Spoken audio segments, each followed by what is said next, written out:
పోయాడు. ఊరు నిండా అప్పులు చేస్తున్నాడు. డబ్బు డబ్బు అని మాటి మాటికి నా ప్రాణం తీస్తున్నాడు. డబ్బు ఒరే, నువ్వు చచ్చి గీ పెట్టినా సరే నేను చిల్లి గవ్వ కూడా నీకు ఇవ్వనరా. చిల్లి గవ్వ ఎందుకు మమ్మీ? అసలు డబ్బు మనుషులను పాడు చేస్తుంది. ఆ డబ్బేగా మీ నాన్న పరలోకం పట్టుకుపోయింది. వేదవతి డబ్బు ఎందుకు మమ్మీ? అసలు నా బాబే నా నాయనే. డబ్బు ఎవరు కావాలి మమ్మీ? వేదవ డబ్బు. ఆ తాళం చేతులు ఎలా పడే? తాళం చేతులే. ఒరే మనోహరం, నా ప్రాణ హరిమన్నా సరే తాళం చేతులు మాత్రం ఇవ్వనరా. మమ్మీ ఇవ్వవా? ఇవ్వను. ఏం చేస్తావురా? ఏం చేస్తాను? ఏం చేస్తావు? కష్టపడి సంపాదించుకోవడం. పోయి సంపాదించుకో. సంపాదించుకోనా? సరే. మనోహరం, మనోహరం, నాయన మనోహరం, నా మాట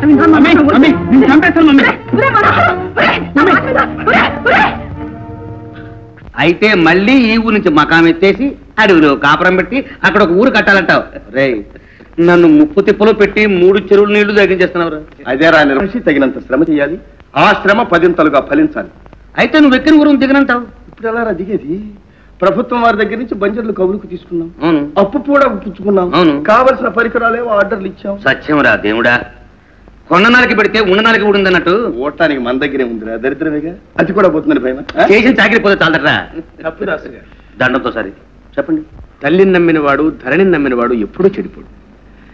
తల్లి చచ్చే కష్టాలు పడి మనకు జన్మనిస్తుంది, ఈ భూమి మీద పడేస్తుంది.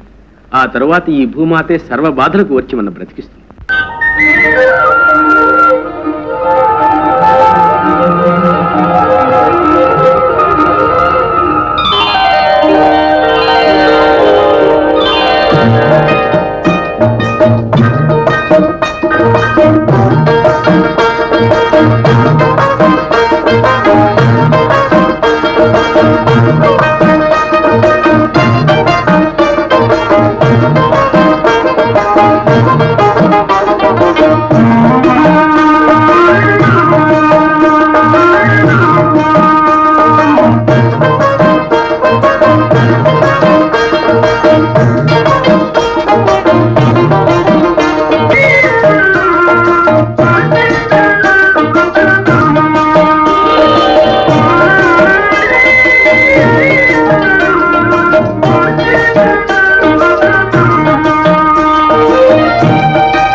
బాబు గారు, వకీలయ్య గారు వచ్చున్నారు.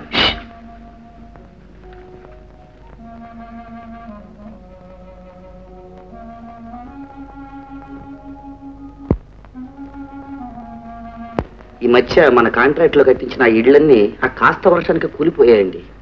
కాంట్రాక్టర్లు కూలీల కష్టమే కాకుండా ఇసుక సున్నం సిమెంట్ కూడా తినేస్తుంటారు. కూలిపోక రాలిపోక ఏమవుతాయి చెప్పండి. సరసానికి కూడా కాస్త సమయం ఉండాలండి. గవర్నమెంట్ ఇప్పుడు నా మీద కేసు వేసింది. అనా పైసలతో వసూలు చేస్తుందట. ఏం చేయమంటారో చెప్పండి. ఏం చేయాలో మేం చెప్పగలిగితే మీరు మీ పట్టాలు ఎందుకండి? కేసు నడిపించండి. ఆ ఇల్లు పడిపోవటానికి వాటి కర్మ కానీ మన తప్పేం లేదని చెప్పి వాదించండి. ప్రయత్నం చేసి చూస్తాను. చూద్దాం చేద్దామంటే కాదండి, ఎంత డబ్బైనా ఖర్చు పెడతాను. కేసు గెలిపించాలి. నిజంగా డబ్బే కట్టడం అంటూ వస్తే మన ఇల్లు ఒళ్ళు అంతా గుల్లైపోతుందండి. సరే, ఫీజేనా? చెక్కు పంపిస్తాను, వెళ్ళండి. డాక్టర్ గారు, మా జానకి ఎలా ఉందండి?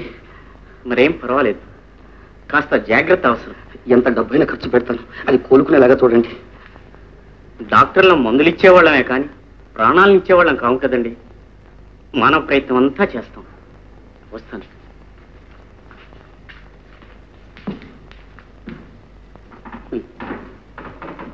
ఈ డాక్టర్లు లాయర్లు ఇంటి చుట్టూ ఉపగ్రహాల్లాగా తిరుగుతుంటే ఇంకేముంటుంది? ఉపగ్రహం అంటున్నావు నన్ను? నువ్వు అల్లుడివి నాయన, 10వ గ్రహానివి. లోపలికి వెళ్ళు.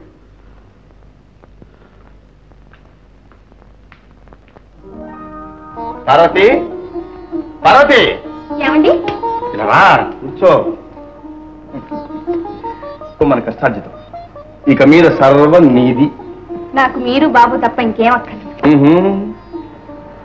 నాకు నువ్వు తప్ప ఇంకేం అక్కర్లేదు. బాబా ఏళ్ళు వచ్చిన కొద్ది ఇంకా కురవాణి అవుతున్నారు. ఏం కాకూడదు. అలాగే బాబాయ్. వదలండి. ఏమిటి బాబు? ఇదిగోనండి మన తొలి పంట డబ్బు. ప్రభు నాకెందుకు నాయన? తండ్రి అంతటి వారు, అంతా మీ ఆశీర్వాదం. అన్నిటికీ ఆ భగవంతుడు ఉన్నాడు నాయన. ఆయన మంచి వాళ్ళని ఎప్పుడూ మర్చిపోడు. అమ్మా ఇదిగో నీ దగ్గర